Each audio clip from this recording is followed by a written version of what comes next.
Hi everyone, Upsetmax here. Welcome back to another TFT masterclass. Today we're going to be talking about some off-meta comps to play on the final end of the patch 14.23c. I'm still a little bit under the weather, so please bear with me here. So 3 comps that we're going to be talking about today is going to be Nocturne Quick Striker / like Akali Reroll. Then I want to dive into the different ways to play around 4 Emissary. So for Emissary Flex, we'll be talking about 3 comps within here. And then finally, we're going to finish off with some Gangplank Swain reroll and when you can play this line. Basically, the point of today's video is to allow you to have kind of different ways to play and navigate different lines as opposed to just playing the super meta comps and getting contested every game, such as Black Rose. Okay, so let's start off with Nocturne Akali Reroll. So this is going to be a level 6 2-cost reroll where you're going to be rerolling both the Nocturne and the Akali. This is pretty strong composition. It's a burst comp, so you're really going to be doing a lot of damage at the very front of the fight or start of the fight, and this is mixed damage, so it's hard for your opponents to itemize against you. There's different couple conditions to play this composition, so it works very well if with artifacts. So either an RFC, Sniper's Focus, Fishbones, these are going to be extremely good on Nocturne and synergize with his ability. Remember, once you use your ability for 6 seconds, you basically have an uptime where you will do AoE damage plus a bleed. Quick Striker +1 allows you to fit in 4 Quick Striker very easily before you even hit Mbessa, which can be hard to hit. And then also gloves, you'll see why in the upcoming itemization. So that's the Nocturne ability. Akali, basically once she casts mana of 60, she's going to throw a shuriken. If you play League of Legends, this is her E ability. She's going to dash back, have a little bit of an aggro drop, and then she'll also kind of mark the enemy she's hitting, and she'll deal that unit will take 15% bonus damage, and then she's going to do like E2, dash back in, and do a lot of single target damage. So those are going to be your 2 main carries. This is essentially what your level 6 board is going to look like just as you're rerolling. So you really want to go for that Akali 3 and that Nocturne 3. You get 3 Quick Striker here for now, and then eventually you're going to play an Mbessa for your 4 Quick Striker, and then you're going to spike extremely hard. The game plan, you're going to level to 6 on 3-2, stabilize with Nocturne 2, Akali 2. Regarding item prioritization, if you have an artifact for Nocturne, so like the snipers, fishbones, RFC, even like prowlers, trench coat, spectral, then you want to be itemizing Nocturne as your main carry and then start prioritizing some items for him. If not, then you just go for the Akali. So double Hodge and Jewel Gauntlet is going to be Akali's bis, and then Nocturne use a lot of items, so you need one sort of defensive, so either a Quicksilver or one of these artifacts. And then you need some sort of healing, so either Hand of Justice or Bloodthirst, and then you need some sort of damage, either Infinity Edge or like a Bloodthirst, or a Bloodthirst, Infinity Edge or a Titan's Resolve. And you really want to fit in 4 Quick Striker ASAP. If you have a Quick Striker emblem, then you're able to play 4 on level 6. And in this case, you'll just Quick Striker either like Blitz or Set, just depending on who's upgraded. Eventually, it'll go onto a Malzahar in the back. This is eventually how you're going to cap out your board. You're going to play 4 Sentinels, and then as I mentioned, that Malzahar in the back will give you a little bit of a backline carry as well. We're going to talk about the best in slot augments and anomalies now with the new set. So Portal Forge, Living Forge, or Artifactory is definitely going to be your best. Fishing for those really good artifacts onto your Nocturne is going to be your best game plan. Priz Ticket, in order to hit immovable objects, since we are melee carries and keeping them alive is going to be super good since that's our damage. Investment strategy, same kind of idea as immovable object, just being able to give our melee carries some survivability. Adrenaline Burst, Health as well, Item Collector, Inspiring Epitaph. Maces will, because we need a lot of gloves into this composition, so all these combat augments are going to be very good for this composition. And then in terms of anomaly, you want to just go for either a Nocturne or an Akali one. One thing to note is in the upcoming patch 14.24, they are changing anomalies, so then there can be now repeats. So you want to be kind of getting into the mindset of you want to be taking the first one that is applicable without having to waste too much gold, or else you'll just be going around in circles until you're 0 gold. So this means like Last Stand on either Akali or Nocturne, Bully, Call of the Week, Comeback Story, these are all great for both of them. And then also Invisibility, specifically for that Nocturne, is going to be good as well, even despite the nerfs. So very fun composition, and not many players are playing this right now, at least on this patch. Definitely give it a try, and this will be almost one of the must-know compositions to play on the upcoming patch. If you like what you're seeing so far, then feel free to check out the links in the description. I'm not going to be sponsored by Fit Gamer for this event, so this will be individual. The Macau tournament starts in 1 week, and I will be flying out at the end of this week for this. So if you're interested in this, definitely check out the description and the pinned comments for any supports. All right, moving on to for Emissary Flex now. As I mentioned, there are 3 variations that you could be playing this around. You can play around the base Mbessa Corki duo. There's the 4 Artillerist version, and then also the Nami Swain reroll. All of these are going to be level 8 compositions, even despite a 3-cost reroll. And then also they will all include 4 Emissary as a core, with Garen as the main tank. So let's talk about the first one here. Mbessa Corki, I'd say this is one of the most common forms of this Emissary Flex line. Basically what you want to do is you're going to be carrying either an Mbessa or Vi as your front line holding your bruiser items, and then Corki in the back line holding your attack damage items or attack damage carry items. And the way to play this, you want to tempo with either AD backline or bruiser items. So you're just going to be slamming early game either like a Bloodthirster and then play like a frontline, or like Infinity Edge and then play like a backline Draven or Maddie. But you really want a tempo and not really just like loose streak into this board, since it doesn't really win out, and then roll on 4-2 for the specific board. Your Mbessa or Vi items are going to be like Bloodthirster, Steric, QS, Titans, even Edge of Knights, especially if you have the Not Today augments. These are all just your generic bruiser items, and it's a very tempo composition, so you don't really want to greed. You just want to slam, win rounds, and then just play for your like top 3 late game.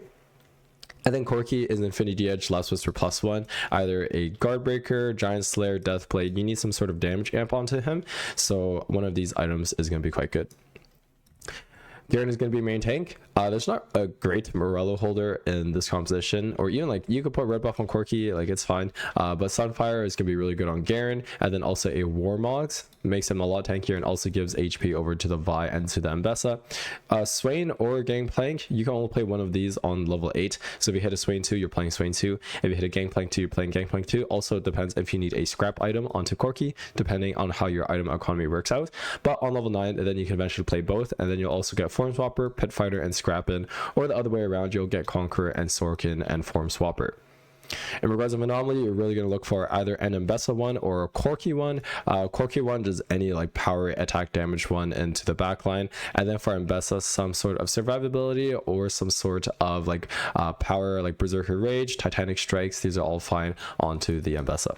One thing to note, I kind of stay away from like Garen Anomaly unless you hit one of the really good ones like 1000 HP or Fortify, just because like although you're a little bit front to back, Mbessa is going to be one of your main carries in this composition, and Garen being a little bit tankier, yes it does help the Mbessa, however you're not like a classic front to back as compared to like a Sentinel Heimer board.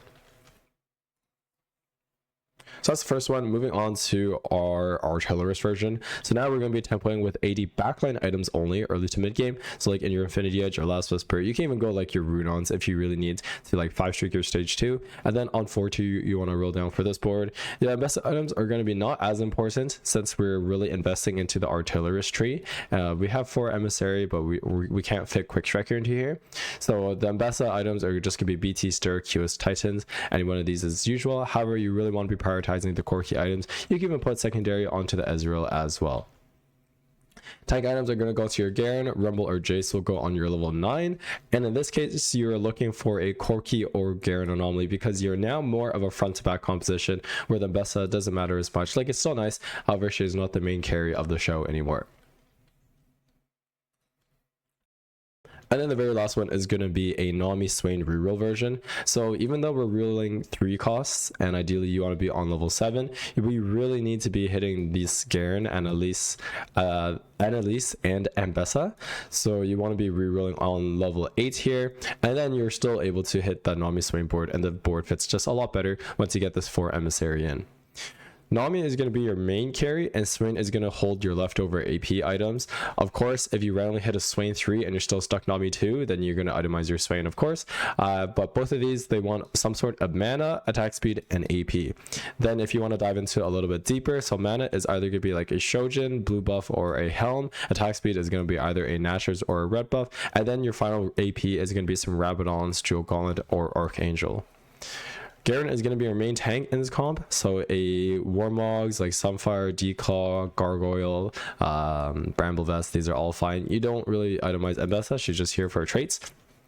And then Swain gets leftover items. If you don't have Sunfire Cape, you could put Emeraldo or Red Buff on the Swain. Shiv is also good on Swain. And then some random, like either like Shojin or Archangel. These are all fine.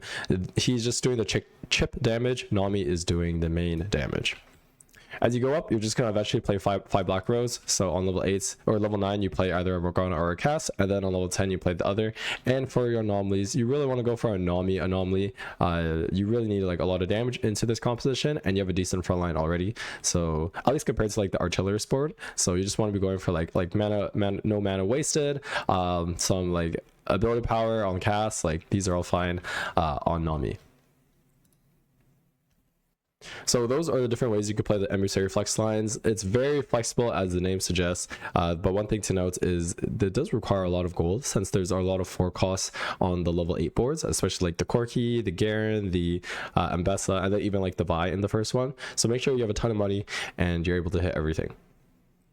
All right, the very last one here, Gangplank Swain reroll. So this was played a little bit early into the sets, but it kind of like lost popularity.